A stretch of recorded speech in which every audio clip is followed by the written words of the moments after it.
اس پہ کافی مسئلہ ہوگا. یہ ٹٹ فور ٹیٹ بھی ہونا چاہیے کہ آپ کی باری آئی سیریز کھیلنے کی, ہمارے پیسے کمانے کی باری آئے, آپ کا ٹیم فارغ نہیں ہے اور اپنی دفعہ ہم آپ کا میلہ سجانے آ جائیں.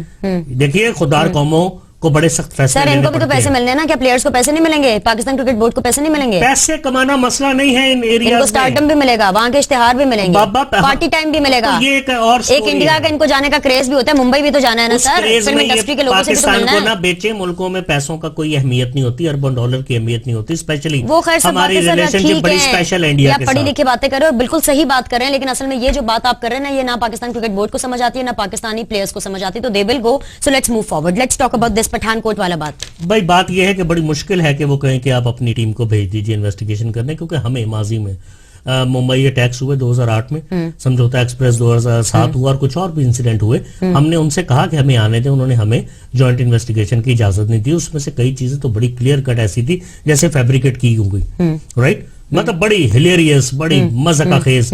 کو ظاہر ہے ہمارے جاتے انویسٹیگیٹر تو وہ پکڑ لیتے. اب میں بالکل پیٹریوٹ نہیں ہوں اس وقت, آپ سوچیے میں نیوٹرل بات کر رہا ہوں. انویسٹیگیشن ہونی جوائنٹ چاہیے. اس کے بعد پتہ لگتا ہے وہ جو تجزیہ کار آج کہہ رہے ہیں پتہ نہیں ان کو کس نے فیڈ کیا کہ گرلنگ ہو رہی ہے مسعود اظہر کی, یہ وہ فلاں. بھائی گرلنگ کیسے ہو سکتی ہے بغیر ثبوتوں کی؟ بھائی یہ کوئی چور پکڑ لیا آپ نے شالمی کا, یا ادھر زینب مارکیٹ کا گرلنگ شروع کر دیا. لیگل ایشوز تو ہمیں آئیں گے نا, اگر پاکستان انڈیا کی اگر ہم بات کر رہے ہیں, انڈیا کے کہنے کے اوپر ہم لوگ یہاں تک چلے گئے, ظاہر سی بات ہے کچھ نہ کچھ ثبوت ملے ہوں گے, کچھ نہ کچھ ایسی بات تو ہوئی ہوگی نا کہ مسٹر پرائم منسٹر نے گو ایٹ دیا. لیکن یہاں پہ جو کالرز کس چیز کا گو ایٹ دیا؟ ڈیٹینشن 2001 میں بھی ہوئی تھی مشرف صاحب کے دور میں. He was released, he had to be released on the orders. کچھ نہ کچھ تو بھائی نریندر مودی صاحب نے جب نواز شریف صاحب کو فون کیا, کچھ نہ کچھ تو کہا ہوگا نا. اب نواز شریف صاحب اتنے بھی سیدھے نہیں ہے, نریندر مودی صاحب نے فون کر دیا, انہوں نے اپنی ایجنسیز کو کہہ دیا, انہوں نے اپنے اداروں کو کہہ دیا کہ آپ کریں. انڈیا ہے, جب میں کہتا ہوں انڈیا یہ کہے گا تو آپ ان کے میڈیا پہ کل پرسوں سے یہ جو گفتگو میں نے کی ہے یہ آپ سننی شروع کر دیں گی. بات یہ ہے یہ معاملہ تو ڈرامہ ہے. آپ یہ کام مسعود اظہر کے ساتھ پہلے بھی کر چکے ہیں. واقعی کہیں گے انڈیا دسمبر 13 یہ ڈرامہ ہے, بھارت واقعی کہے گا. سنیے, دسمبر 13 2001 انڈین پارلیمنٹ پہ راجیہ سبھا, سینٹ اور لوک سبھا کا اجلاس ہو رہا تھا نیشنل اسمبلی کا. کچھ لوگ گھسے, 5-7 AK-47 رائفلز اور گرینیڈز تھیں اور ان کی گاڑیوں پہ نمبر پلیٹیں تھیں انڈین پارلیمنٹ کی. یہ وہ اچھا ایل کے اڈوانی بھی وہاں موجود تھے. دونوں ہاؤسز اکٹھے تھے اور 40 منٹ کے لیے ایڈجورن ہوئے تھے. وہاں 14 لوگ مارے گئے تھے. اس کا الزام انڈیا نے جیش محبت اور لشکر طیبہ پہ لگایا اور الزام مولانا مسعود اظہر پر بائی نیم لگایا گیا. اچھا جی, سال گزرتا ہے, ٹرائل ہو رہا ہے. دسمبر 16 کو بھی انڈین کورٹ کا فیصلہ آنا ہے. دسمبر 14 2002 کو لاہور ہائی کورٹ نے کہا کہ اب مولانا مسعود اظہر کو آپ نے کس چکر میں اندر رکھا ہوا, ان پہ تو ثبوت ہی کوئی نہیں ان کے خلاف, ان کو ریلیز کیا جائے. وہ ریلیز ہوتے ہیں, انڈین بہت شور مچاتے ہیں. They were infuriated, absolutely, they broke into a furious rage کہ آپ نے یہ کیا کیا, یہ کیا, وہ کیا.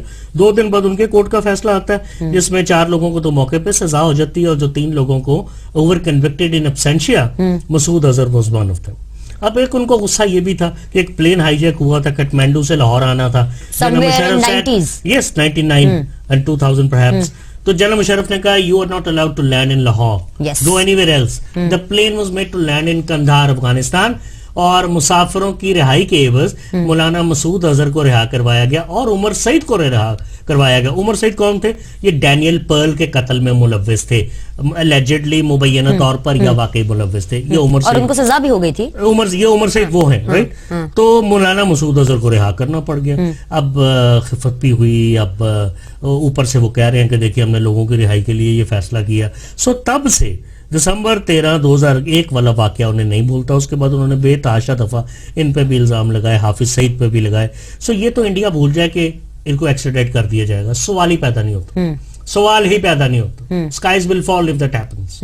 ہوگا یہ کہ 2-way انویسٹیگیشن کا پاکستان کہے گا کہ 2-way انویسٹیگیشن. اچھا مجھے آپ کو یہیں پہ روکنا, بریک لینی ہے. ہوگا کیا یہ ڈیفینیٹلی میرا نیکسٹ کوسچن ہے. کی تیاری سے پہلے بھی ہم یہی بات کر رہے تھے, which is انڈو پاک relation ship in this context, کہ جو پٹھان کوٹ ایئر بیس کے اوپر جو اٹیک ہوتا ہے اس کی مزید آگے کڑیاں جو ہیں, مزید آگے فالو اپس جو ہیں وہ ڈیولپ ہو رہے ہیں. بڑی خبر یہ بن کے سامنے آ رہی ہے کہ پٹھان کوٹ کے اندر جو حملہ ہوتا ہے اس کی کچھ انفارمیشن, انٹیلیجنس انفارمیشن بھی گورنمنٹس جو ہے وہ شیئر کرتے ہیں. نریندر مودی صاحب وہ دیتے ہیں مسٹر پرائم منسٹر کو. مسٹر پرائم منسٹر ظاہر سی بات ہے وہ اس کو کہتے ہیں کہ ٹھیک ہے we'll look into it, ہم اس کو گو اہیڈ کرتے ہیں. آج اسی تناظر میں کالعدم تنظیم جیش محمد کے جو مولانا مسعود اظہر ہیں ان کو ان کے بھائی کے ساتھ along with 13 other members of Jaish محمد جو بینڈ آؤٹ فٹ ہے, ان کو ایک پروٹیکٹڈ اریسٹ یعنی باحفاظت تحویل میں لیا جاتا ہے پوچھ گچھ کرنے کے لیے. How do you see it? India نے جو باتیں پاکستان کے ساتھ شیئر کی, پاکستان نے کہا اوکے فائن ویل انویسٹیگیٹ, انہوں نے آگے بات کی, آگے ان کو تحویل میں لیا گیا, ان سے بھی پوچھ گچھ کی جا رہی ہے. کہاں جا رہا ہے معاملہ؟ کہیں ڈیڈ لاک پہ تو نہیں اڑ جائے گا؟ آپ کی باتوں کا جواب دینے سے پہلے دو چیزیں. پاکستان انڈیا کے جو ریلیشن شپ ہے یہ سی سو ریلیشن شپ ہے, لو ہیٹ ریلیشن شپ. یہ تماشا لگا ہی رہے گا. اچھا, ذہن میں رکھیں, دلوں میں بہت قدورتیں ہیں, پارٹیشن زیادہ پرانی نہیں ہوئی, قوموں کی ہسٹری میں 70 سال کچھ نہیں ہوتا. یہ تماشا لگا ہی رہے گا. کسی ایک آدمی کی خواہش یا کسی ایک پولیٹیکل پارٹی کی خواہش کے اوپر معاملہ ٹھیک نہیں ہوں گے. دوسری بات, جب ہم یہ بات کریں تو ہم میں سے کسی لیڈر کو چاہیے تھا آج کہ وہ پوچھتا کہ 2007 سمجھوتا ایکسپریس میں جو آپ نے آئی واش قسم کی فراڈ قسم کی انویسٹیگیشن کی, اس کا کیا بنا؟ اس میں ہم نے بھی آپ کو بڑے ثبوت دیے تھے. آپ کو کراچی کی سچویشن 85 سے خراب ہے, ایک ٹکنگ بام ہے Karachi always. Balochistan is a volcano, an active volcano. اور ہمیں ہمارے حکمرانی, ہمارے پاکستان کے بڑے بتاتے ہیں کہ وہاں پر انڈیا کے ہاتھ ہیں, وہاں پر جتنی بھی کارروائیاں ہوتی ہیں وہ انڈیا سے اس کے تانے بانے ملتے ہیں. ہم لوگ اجمل قصاب جیسے لوگ کیوں نہیں پکڑ پاتے؟ کوئی نہ کوئی تو ایسے شامل ہوگا نا سر. ثبوت ہیں, ڈوسیئر دے دیے گئے ہیں, لیکن اتنی دفعہ دے دیے گئے ہیں کہ اس کی بات کی اہمیت نہیں.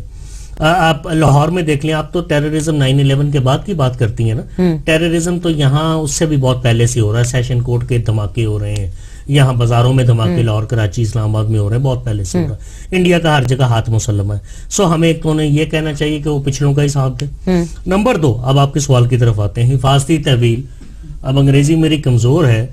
Do you mean detention? Yes may be, اور protected arrest. Okay let's keep it simple, protected arrest, تاکہ عام لوگ کو بھی سمجھ آ جائے. You do not mean a formal arrest. Yes we don't mean that. اب جو حفاظتی تحویل ہوتی ہے نا, اس میں 24 گھنٹے کے اندر, اس میں کوئی قید نہیں ہے کہ آپ نے ملزم کو کب میجسٹریٹ کے آگے پیش کرنا ہے. جب آپ فارمل اریسٹ کرتے ہیں تو ملزم کو 24 گھنٹے کے اندر میجسٹریٹ یا جج کی عدالت میں پیش کیا جانا لازم ہے لا کے مطابق.